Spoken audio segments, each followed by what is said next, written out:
오늘은 메시지 9번에 왔습니다. 제목이 하나님의 영광으로 가득 채워진 하나님의 성전. 자매님들 함께 선포해 볼까요? 하나님의 영광으로 가득 채워진 하나님의 성전. 어떤 분이 대표를 한번 해보시죠? 하나님의 영광으로 가득 채워진 하나님의 성전. 네, 감사합니다. 여기 이제 영광이 나오는데요. 성전이 나오고 하나님의 영광, 하나님의 성전 이렇게 나오는데, 영광이 뭐냐 하면 나타남이잖아요. 그래서 이 전등으로 따지면 보이지 않는 전기가 전등을 통해서 빛으로 나타날 때 그것이 전기의 나타남, 전기의 영광이라고 볼 수가 있어요. 이 메시지 9번을 전한 제임스 리 형제님이 메시지 6번부터 9번까지 성전에 대한 건데, 이 초기 단계에서 계속 전진해야 된다는 얘기죠. 성막 교회 생활에서 성전 교회 생활로 전진하고, 또 고린도 교회 생활에서 에베소 교회 생활로 전진하고, 그리고 살아있는 성전, 또 자라는 성전으로서 이렇게 이렇게 전진하는 것을 이제 강조했습니다. 그러니까 오늘 메시지 9번은 이제 성전에 관한 메시지 네 번째가 되겠죠. 그런데 조금 전에 말씀드린 대로 이 영광은 보이지 않는 것을 표현할 때 나타남이라고 그랬잖아요. 그러면 하나님은 아무도 못 봤잖아요. 보이지 않는 하나님이 이제 예수 그리스도를 통해서 나타날 때, 예수님은 뭐예요? 보이지 않는 하나님의 영광이라고 그런 거예요. 그래서 사도 요한은 그 1장 14절에 이렇게 기록하고 있습니다. 요한복음.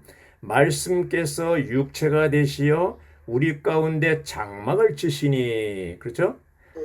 육신이고 나타난 거예요. 우리가 그분의 영광을 보니 아버지에게서 온 독생자의 영광이다, 이렇게 됐습니다. 그래서 사람들이 예수님을 볼 때 독생자의 아버지로부터 온, 즉 하나님으로부터 온이잖아요. 하나님의 나타남이 바로 영광이거든요. 보이지 않는 하나님이 예수님을 통해서 나타날 때 예수님 뭐예요? 하나님의 영광이라는 거죠. 그런 원리로 따지면 오늘날 이제 보이지 않는 하나님이 우리를 통해서 나타날 때 우리는 하나님의 영광이 되는 것이죠. 근데 여기 이제 이 구약과 신약의 상황이 좀 다른데요.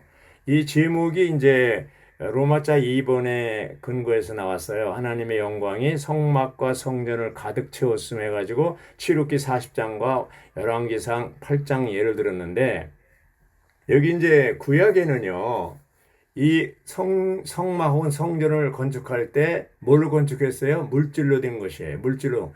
나무로 건축하고 돌로 건축하고 이렇게 했어요. 그래서 이제 이 영광이 언제 나타나느냐? 성전 건축이 완성됐을 때 영광이 나타나는 거예요. 출애굽기 4장도 광야에서 모세의 성막이 건축되니까 하나님의 영광이 가득 찼다고 그랬어요. 또 가나안 땅의 솔로몬 성전도 열왕기상 8장에 보니까 완성됐을 때, 성전이 완성됐을 때, 이제 성막이 포함되었죠. 여기는 성전이 완성됐을 때 하나님의 영광이 충만하다고 그랬어요. 그러니까 결국 이러한 하나님의 영광이 나타나는 것은 성전의 건축이 되었을 때 나타나는 것이죠. 그 구약의 사무엘상 4장 22절에 보면 그 언약궤를 블레셋에게 뺏겼어요. 그래서 엘리의 며느리가 그 얘기를 듣고 하나님의 영광이 떠났다고 그랬어요. 그런데 에스겔서 43장 4절에 보면 하나님의 에스겔 성전이 건축되면서 하나님의 영광이 돌아왔다고 그랬어요. 그래서 이런 걸 볼 때 이 성전 건축이 굉장히 중요하다. 건축될 때 영광이 나타난다는 것이죠. 신약에 와서 예수님은 누가복음 19장 41절에 우셨다고 그랬어요. 왜 우셨습니까? 바로 그 예루살렘 성전이 파괴될 것을 알고 우신 거예요. 그리스도의 몸인 교회가 건축될 때 하나님의 영광이 나타나지만 건축되지 않고 파괴될 때 하나님은 슬퍼하십니다. 자, 이제 하나님의 영광이 나타나는 거 보면 첫째, 예수님이 부활하셨을 때 하나님의 영광이 나타난 거잖아요. 그 요한복음 7장 39절에 있는 것처럼 아직 영광이 나타나지 그 영이 되지 않았고 영광이 나타나지 않았다는 거예요. 부활하지 않았다는 거예요. 그 부활할 때 영광이 나타나는 것이고 또 하나는 뭐예요? 오순절날 성령이 강하게 임해서 처음으로 예루살렘 교회가 이 땅에 나타날 때 하나님의 영광이 나타나는 것이죠. 근데 그 이후에 영광이 사라졌어요. 그건 뭘 얘기합니까? 성전이 건축되지 않았다는 것이죠. 아까 이제 임영자님들 그 고린도전서 3장 16절을 인용을 했는데 예수님이 이 성전을 내가 이 사흘 만에 다시 건축하리라 그것이 요한복음 2장 21절에 말씀하셨잖아요. 예수님도 성전이라고 그랬고 바울은 고린도전서 3장 16절에 교회가 성전이라고 그랬습니다. 여러분이 하나님의 성전인 것과 하나님의 영께서 여러분 안에 거하시는 것을 알지 못합니까? 바로 성령이 거하는 고린도 교회가 바로 하나님의 성전이라는 거죠. 그러니까 구약에는 물질로 된 건축물이라면 신약에는 사람이 성전인 거예요. 예수님이 성전이고 교회가 성전인 거예요. 근데 이 교회가 건축되기를 바라는 것 아닙니까? 그래서 예수님은 요한복음 17장에서 기도했잖아요. 14장부터 16절까지는 긴 메시지를 전하신 다음에 17장에서 기도를 하잖아요. 무슨 기도입니까? 삼위일 하나님이 하나인 것 같이 저희들도 하나 되게 해 주십시오. 하나를 위해서 기도했어요. 그 하나가 되기 위한 기도의 목적은 뭡니까? 영광을 나타내기 위해서요. 그런데 오순절날 교회가 세워진 일에 이 기독교 역사를 보면 초대교회는 어느 정도 건축이 됐었어요. 그렇지만 천주교 313년 이후 4세기 이후부터 1000년 동안 교회가 천주교의 포로가 된 이후부터 이 교회 건축은 파괴된 거예요. 영광이 없어져 버린 거예요. 16세기에 1517년에 종교개혁을 했지만 여전히 그 분열이 계속 분열이에요. 하나로 건축되지 않을 때 어떻게 돼요? 하나님은 슬퍼하시는 거예요.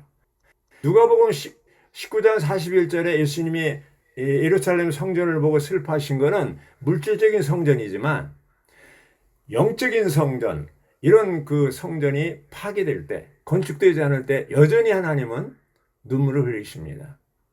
그러므로 오늘날 이 땅에 과연 어디에 하나로 건축된 교회가 있냐? 어디에 하나님의 영광이 나타나고 있냐? 이것이 큰 숙제라는 것이죠. 하나님의 마음의 갈망은 뭐예요? 바로 그리스도의 몸인 교회가 하나로 건축되고 영광을 나타내는 것이죠. 이제 오순절날 시작된 이런 교회에 하나의 어떠함이 나타나셨는데 이러한 참다운 그리스도의 몸이 이 땅에 이 시대의 은혜의 시대에 나타날 뿐 아니라 새 예루살렘까지 이것이 연결되기를 원하는 것이죠. 새 예루살렘에서는 완전히 이제 영광이 나타나는 거죠. 근데 지금은 아직 오지 않았잖아요. 근데 이 시대에 주님이 원하는 것이 뭐냐 하면 오늘 이제 하나님의 영광으로 가득 채워진 하나님의 성전인데 이 성전이 뭐예요? 건축되기를 원하는 거죠. 그럼 어떻게 건축될 수 있냐? 세 가지 항목이 중요한 거예요. 첫째는 뭡니까? 거듭나예요. 신성한 생명으로 거듭나야 돼요. 그래서 생명 안에서 하나 될 수가 있어요. 신성한 생명 안에서 하나 될 수가 있어요. 그 신성한 생명이 우리 안에 들어오는데 그 생명이 들어올 때 하나님의 속성도 우리 안에 들어오는 거예요. 대표적인 게 뭐예요? 하나님의 속성? 사랑, 거룩, 빛, 의. 또 하나 뭐예요? 영광이에요. 영광. 이 영광이 뭐예요? 아주 가장 탁월한 속성이라고 그랬어요. 그러니까 하나님의 신성한 생명이 우리 안에 들어올 때 영광도 들어오는 거예요. 말하자면 우리를 통해서 하나님이 표현될 수 있는 그런 능력이 기능이 우리 안에 이미 들어온 거예요. 자, 이 생명 안에서 하나죠. 두 번째 뭡니까? 말씀 안에서 하나. 이게 어디 나오냐면 찬송가 851장에 나와요. 아멘. 생명 안에서 하나, 말씀 안에서 하나. 그래서 왜 그러냐면 요한복음 17장에 보면 17절에 보면 진리로 저희를 거룩하게 하옵소서. 아버지의 말씀은 진리니이다. 이 말씀으로 거룩할 수가 있는 거예요. 말씀으로 우리가 거룩한 백성, 성도가 되는 거예요. 거룩이라는 게 뭡니까? 분별되는 거잖아요. 거룩에는 두 방면이 있다 그랬지. 하나는 우시적인 거룩, 또 하나는 기질적인 거룩이 있습니다. 출애굽기에서 이스라엘 백성이 애굽에서 출애굽하여 어디로 왔어요? 광야로 왔어요. 그것은 뭐예요? 분별돼 있잖아. 애굽으로부터 세상으로부터 분별돼 있잖아요. 이것이 뭐예요? 우치적인 거룩이에요.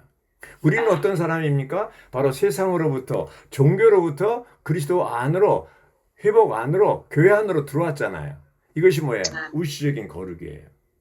근데 회복 안에 들어왔어도 아직 기질적인 거룩은 안 이루어졌어요. 기질적인 거룩이 이루어지려면 뭐예요? 계속해서 하늘에서 속한 만나. 오늘로 말하면 살아있는 말씀을 어떻게 해요? 먹어야 돼요. 또 생수를 마셔야 돼요. 생명의 공기를 호흡해야 돼요. 주 이름 불러서. 그래서 진리로 저희를 거룩하게 하옵소서. 아버지의 말씀은 진리니이다. 이렇게 거룩한 백성이 되려면 말씀을 계속 먹고 마시고 누리고 기도로 먹고 읊으면서 아침마다 부흥되는 게 말씀을 가지고 우리가 거룩해질 수 있잖아요. 그래서 이 에베소 5장 26절에 보면 말씀 안에는 물로 우리를 깨끗하게 한다고 그랬잖아요. 네, 물로 깨끗해지는 거예요. 이것이 이제 말씀 안에서 하나 될 수가 있는 겁니다. 말씀으로 말미암아 거룩해질 때 그것이 하나로 만드는 거예요. 세 번째는 뭡니까? 영광 안에서 하나요. 영광 안에서. 영광 안에서 하나라는 게 뭡니까? 바로 이제 우리가 거듭났고 신성한 생명으로 거듭났고 또 그 속성이 우리 안에 들어와 있고 또 말씀으로 계속해서 이제 거룩해지고 우리 혼이 변화되고 그리스도와 같은 형상이 이루어지고 그리스도의 인격으로 바꿔질 때 이제 영광으로 나타나는 거예요. 우리 낮은 몸이 영광스러운 몸으로 변형될 때 주님이 다시 오실 때 변형되게 되는 것이죠. 그 전에 우리는 뭡니까? 교회로서 우리를 통해서 나타나야 돼요. 우리가 성질을 내고 이럴 때 하나님이 나타납니까? 마귀가 나타난 겁니까? 성질을 낼 때 한번 거울을 한번 보시라고요. 어떤 얼굴인가? 거기 하나님 나타나는 게 영광이 아닙니다. 빌립이 하루는 예수님께 물어봤어요. 우리에게 아버지를 보여주십시오. 그랬더니 야 빌립아 너 나하고 이렇게 오랫동안 함께 있었는데 어떻게 아버지를 보여달라고 하느냐. 한 2년 반쯤 지난데 그때가 그러면서 뭐라냐면 나를 본 자는 아버지를 보았거늘 나와 아버지는 하나이니라 이렇게 얘기한 거예요. 그러면 예수님이 누구예요? 나타나신 하나님. 예수님이 아버지. 예수님을 보면 하나님을 본 거예요. 그런 논리로 한다면 친구가 이제 나에게 이제 얘기하는 거야. 나에게 예수를 보여달라. 그럼 내가 믿겠다. 그러면 이렇게 대답해야 돼요. 야 친구야 너 오랫동안 나하고 사귀었는데 아직도 예수를 보여달라고 하냐? 나를 본 자는 예수를 보았거늘 이렇게 답변할 수 있어야 돼요. 그게 정상인데 그렇게 못하잖아요. 왜 그렇습니까? 아직 우리는 영광을 나타내지 못하기 때문에 그렇습니다. 그런 걸 우리의 생활 가운데 개인적으로 단체적으로 우리를 통해서 하나님의 영광이 나타나는 것이 하나님의 뜻이에요. 그렇게 하려면 뭐예요? 생명 안에서 하나 돼야 되고 거룩해져야 되고 또 뭐예요? 말씀 안에서 거룩해져야 되고 영광 안에서 거룩해져야 되는데 이 영광이 바로 가장 높은 단계잖아요. 우리를 통해서 표현될 때 마치 보이지 않는 전기가 전등을 통해서 빛으로 나타나는 것이 이 전기의 영광이잖아요. 빛이. 보이지 않는 하나님이 삼위 하나님이 우리 안에 들어오셨고 이제 생명 주는 영으로 들어와서 한 영이 되었고 그래서 우리를 통해서 표현될 때 이게 뭐예요? 보이지 않는 하나님이 우리를 통해서 나타날 때 그것이 하나님의 영광인 거예요. 예수님은 그러한 삶을 살았어요. 예수님은. 예. 이제 보면요. 신약은 사람의 성전이라고 그랬잖아요. 이게 영적인 성전이죠. 그러나 타락한 기독교는 여전히 건물이 성전이라고 얘기합니다. 건물이. 천주교도 그렇고요. 여기도 가까이 순복음 도봉 성전 해놨어요. 예. 그게 뭡니까? 건물이 성전이래요. 그건 구약의 경륜이에요. 구약 시대의 사상이에요. 신약에서는 물질의 성전이 아니곤 다 무너졌고, 사람이 성전이라니까요. 거듭난 믿는 이들, 예수님이 성전이고 또 이 교회가 성전인 거예요. 그래서 이 영적인 존재, 이런 그리스도의 몸인 교회가 성전인데 이 성전을 통해서 뭐예요? 하나님의 영광이 나타나는 거예요. 그래서 여기 제목처럼 하나님의 영광으로 가득 채워진 하나님의 성전이 되려면 어떻게 돼요? 우리 안에 거듭난 생명이 필요하고 신성한 생명이 우리 안에 이런 매일매일 이러한 말씀 안에서 거룩해지는 생활이 필요하고 또 우리를 통해서 실제로 하나님이 나타나야 되는 것이죠. 자, 묻겠습니다. 자매님들 볼 때 생활 가운데서 하나님의 영광이 나타나나요? 딴 게 나타나나요? 그래서 우리는 이 시대에 하나님이 원하는 것이 뭡니까? 우리를 통해서 하나님의 영광이 나타나야 되는 거예요. 사실 이 메시지 내용이 너무나 좋아요. 좋은데 아무리 좋아도 개인적으로 또 단체적으로 우리가 하나님의 영광을 나타내지 못한다면 이거 아무것도 아니에요. 나타내려면 어떻게 해야 돼요? 바로 거듭나야 돼요. 반드시 신성한 생명을 가져야 돼요. 타락한 생명 가지고는 안 됩니다. 신성한 생명으로 거듭나야 되고 그 생명 안에 뭐가 같이 속성, 본성이 들어오는데 뭐라 그랬어요?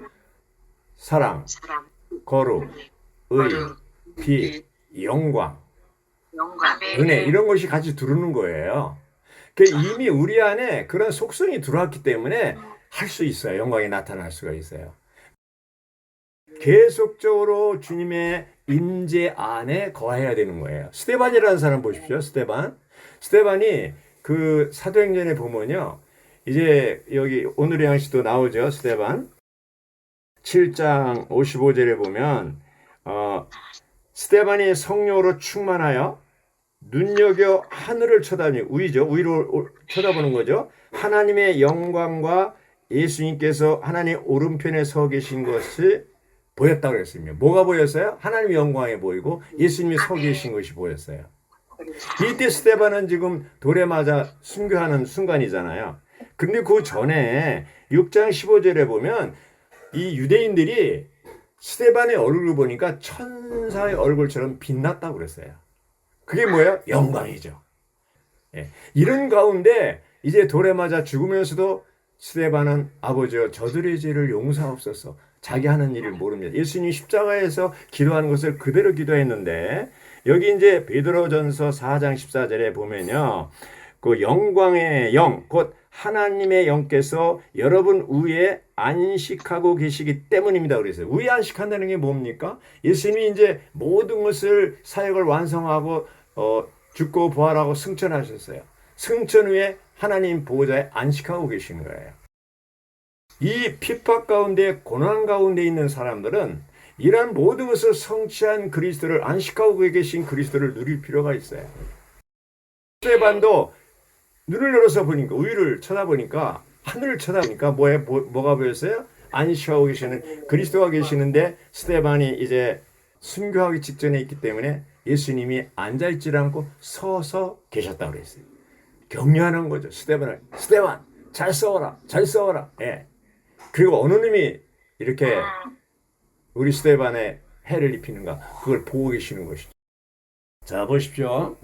이제 구약시대에 성막이 완성됐을 때 구약시대에 성전이 완성됐을 때 하나님의 영광이 충만했다고 그랬잖아요. 그래서 여기 제사장들이 너무나 이 영광이 충만해서 어떻게 했어요?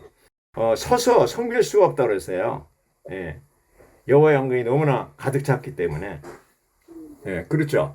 그래서 이런 우리가 정말로 성령으로 충만한 생활, 이 거룩한 생활, 이것을 통해서 하나님의 영광이 나타날 필요가 있습니다. 주님께서 우리 모두에게 은혜를 주셔서 이러한 그 메시지가 다른 사람에게 주어지는 것이 아니고 나에게 주어지는 메시지가 되기를 바랍니다. 자, 이제 스데반이 이러한 영광 가운데 하나님을 표현하고 그리고 순교했는데 여기 이제 5장 10절에 베드로전서 5장 10절에 9주 4일째 보면요. 그러나 모든 은혜의 하나님 곧 그리스도 예수님 안에서 여러분을 그분의 영원한 영광 안으로 부르신 분께서 잠시 동안 고난을 받은 여러분을 직접 온전하게 하시고 견고하게 하시며 강하게 하시고 털을 튼튼하게 하실 것입니다. 하나님은 스데반에게 온전하게 하시고 견고하게 하시고 강하게 하시고 털을 튼튼하게 하셨습니다. 우리가 이제 정말 어떤 환경이 어려운 환경이 와요. 원치 않은 환경이 왔을 때 어떻게 해야 됩니까? 주님 앞에 기도하고 할 때 주님이 우리를 어떻게 해요? 온전하게 하시고 직접입니다. 견고하게 하시며 강하게 하시고 털을 튼튼하게 하실 겁니다. 스데반을 도왔던 그 하나님이 일어서서 스데반을 격려했던 그 하나님이 우리를 격려하실 것입니다. 우리가 교회 생활 가운데 좋은 일보다는 어려운 일이 더 많을 수가 있어요. 고난이 있을 수 있어. 환경이 왔어요.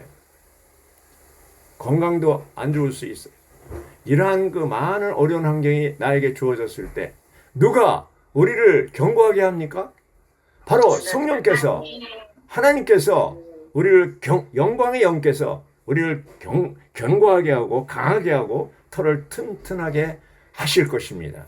교회 회복 안에 남아있는 것은 전적으로 하나님의 은혜요 긍휼입니다. 전적으로 하나님의 크신 은혜입니다. 그렇지 않으면 여기서 남아있는 사람이 아무도 없을 것입니다. 이제 여기 표어를 보면요. 메시지 9번은 세 번째 표어가 해당되는 건데 제가 읽겠습니다. 찬란하게 표현되신 하나님의 영광이 성전을 채웠다. 이것은 하나님의 경륜과 내재적으로 관련이 있고 성도들 안으로 일에 넣어진 하나님의 영광이 교회 안에서와 그리스도 예수님 안에서 만대에 이르도록 하나님께 드려지는 영광이 되며 새 예루살렘 전체가 그 성을 통해 비추어 나오시는 하나님 자신인 하나님의 영광을 영원토록 지니라는 것을 상징한다. 여기 이제 새 예루살렘이 나오죠? 새 예루살렘이 나옵니다. 이 새 예루살렘은 하나님은 새 예루살렘이시며 따라서 하나님을 영광스럽게 하는 것은 그분을 새 예루살렘으로 취하고 그분께 모든 영광을 돌리는 것이라고 했습니다. 계시록 21장 22절에 있는 것처럼 오직 우리가 새 예루살렘 안에 하나님을 표현할 때 비로소 하나님은 우주 안에서 참되게 영광스럽게 되실 것이라고 했습니다. 우리가 새 예루살렘의 일부가 되는 것이 중요합니다. 새 예루살렘에 들어가는 유일한 길은 새 예루살렘이 되는 것이라고 했습니다. 새 예루살렘은 뭡니까? 투명하게 완전히 하나님의 영광을 표현하고 나타내는 것이죠. 지금 부분적으로 영광을 나타내지만 천년왕국에서 하늘에 속한 부분과 새하늘과 새 땅에서 새 예루살렘은 완전히 하나님의 영광을 나타내는 하나님 어린 양이 이 빛이로서 투명하게 삼일 하나님과 세 부분으로 된 사랑과의 연결되는 합병체가 바로 새 예루살렘이잖아요. 그래서 이제는 영광스러운 그 모습이 이 합병체를 통해서 표현될 것입니다. 지금은 이 부분적 어떤 때는 영광이 나타나고 어떤 때는 안 나타나지만 그때는 100% 완전히 영광으로 나타날 것입니다. 바울은 고린도서 1장 27절에서 이 비밀은 너희 안에 계신 그리스도시니 곧 영광의 소망이라고 그랬습니다. 바울이 가지고 있는 소망이 뭡니까? 그리스도와 똑같이 변형되는 것입니다. 빌립보서 3장 21절에서 있는 것처럼 우리의 낮은 몸이 영광스러운 몸으로 변형될 것입니다. 우리는 지금 우리 몸은 낮은 몸입니다. 약하고 병들고 또 이제 쩍하면 기침하고 열나고 확진자가 되고 이러잖아요. 낮은 몸이. 그러나 주님이 오셔서 우리가 호련히 부활한 몸으로 바뀔 때 어떻게 됩니까? 영광스러운 몸으로 변형될 것입니다. 이것이 바울의 소망이요 우리의 소망이라고 그랬습니다. 아멘. 자매님들 소망이 뭡니까 도대체? 어디에다 소망을 두고 있습니까? 이 세상에는 소망이 없습니다. 아멘. 그리스도가 우리의 소망이요. 그리스도와 똑같이 되는 것이 우리의 소망입니다. 그날에 당신과 똑같이 되리라. 할렐루야. 이것이 우리의 소망입니다. 그러므로 이제 이 태초에 말씀이 계셨는데 이 말씀이 하나님과 함께 계시는 이 말씀이 하나님인데 이 말씀이 육신이 입고 나타나신 분이 바로 영광이잖아요. 바로 나타나신 하나님이 바로 예수 그리스도잖아요. 우리가 오늘날 이제 거듭나서 신성한 생명으로 우리가 거듭나서 이제 우리를 통해서 나타나는 것이 매일매일의 삶의 어떠함입니다. 이렇게 영광으로 나타나기 위해서 우리는 생명 안에서 하나고 말씀 안에서 하나고 영광 안에서 하나가 되기 위해서 이제 주님이 우리 안에 들어오셨는데 우리를 영광으로 이끌고 계시는데 영광으로 이끌고 계신다는 그 실제를 누리려면 어떻게 돼요? 우리가 연합된 영 안에서 살고 행하고 처신해야 됩니다. 연합된 영 안에서 살고 행하고 처신해야 됩니다. 네, 아브라함 얘기만 하고 마치겠습니다. 자, 사도행전 7장 2절에 보면 영광의 하나님께서 우리 조상 아브라함에게 나타나셔 이렇게 되어 있습니다. 영광의 하나님께서. 그런데 어떻게 나타나는지 모르겠어요. 어떻게 나타난다는 얘기는 없어요. 그러나 분명한 것은 아브라함이 매혹될 수 있을 정도로 갈대아 우르를 떠날 수밖에 없을 정도로 뭔가 아주 매혹적이었다는 건 분명합니다. 창세기 18장에 보면 세 사람이 아브라함에게 나타났습니다. 헤브론에서 할 때, 천막 생활할 때. 근데 아브라함이 그 세 사람을 보자마자 어떻게 했어요? 가서 엎드려 절하고 그분들에 대해서 아주 극진히 대답했습니다. 어쩌면 그 아브라함이 그때 느낀 것은 갈대아 우르에서 영광 가운데 나타났다는 그 하나님이 연상됐을지도 모르겠습니다. 그래서 아브라함은 그분이 바로 하나님이라는 걸 알고 절하고 이제 극진히 대접한 것이죠. 그리고 나중에 또 대화식 기도를 통해서 롯을 위한 기도도 하고 있지 않습니까?